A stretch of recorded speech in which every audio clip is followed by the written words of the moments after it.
York City Mayor Bill de Blasio announced a series of reforms in an effort to better strengthen trust between New York City residents and police department. The city will shift its funding from the NYPD to youth and social services for communities of color, move vendor enforcement out of the NYPD, and establish a community ambassadors program within the department. Mayor de Blasio stated, quote, "While we have taken many steps to reform policing in the city, there's clearly more work to do to strengthen the trust between officers and the New Yorkers they serve. This will be the first of many steps by my administration taking place over the next 18 months to rebuild a fairer city that profoundly addresses injustice and disparity."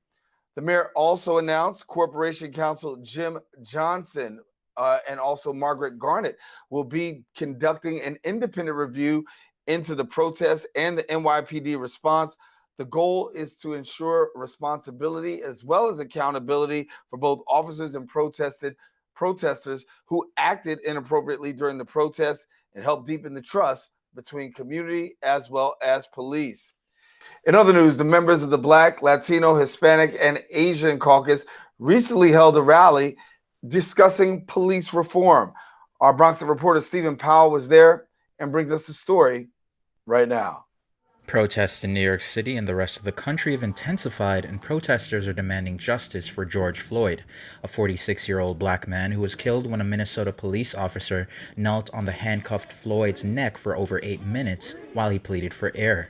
Assemblywoman Karina Reyes addressed the importance of unity amongst Bronxites attending the Let Us Breathe police reform rally at the Community Board 12 office. Because the reality is that it doesn't matter what language you speak or what country you come from.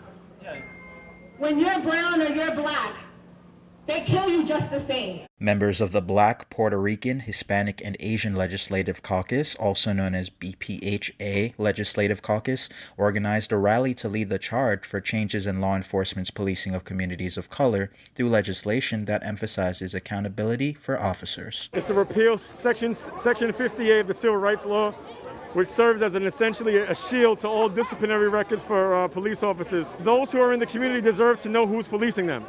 And that's why we're trying so hard to make sure we do that. It's important to know who's policing you. You should know the information about people that are serving you.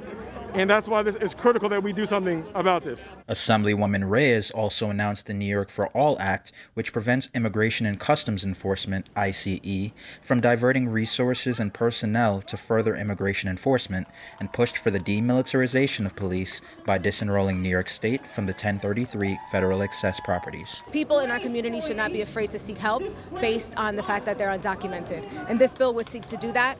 To make sure that our public agencies are not collaborating with ICE enforcement. I think it's important that we demilitarize the police because oftentimes that's used under the cloak of anti-terrorism, but to really do things like break up protests and terrorize communities. Assemblyman Michael Blake encouraged Bronxites utilizing their voting rights to affect change, like one Bronx resident who recited poetry to spread positivity and encourage people during these challenging times. Demand that we change policies. Vote. Fill out the census. Make sure that the cops that are doing these things get fired. The way they treat us is like being born black is a sin, like we're repenting our whole lives for the color of our skin.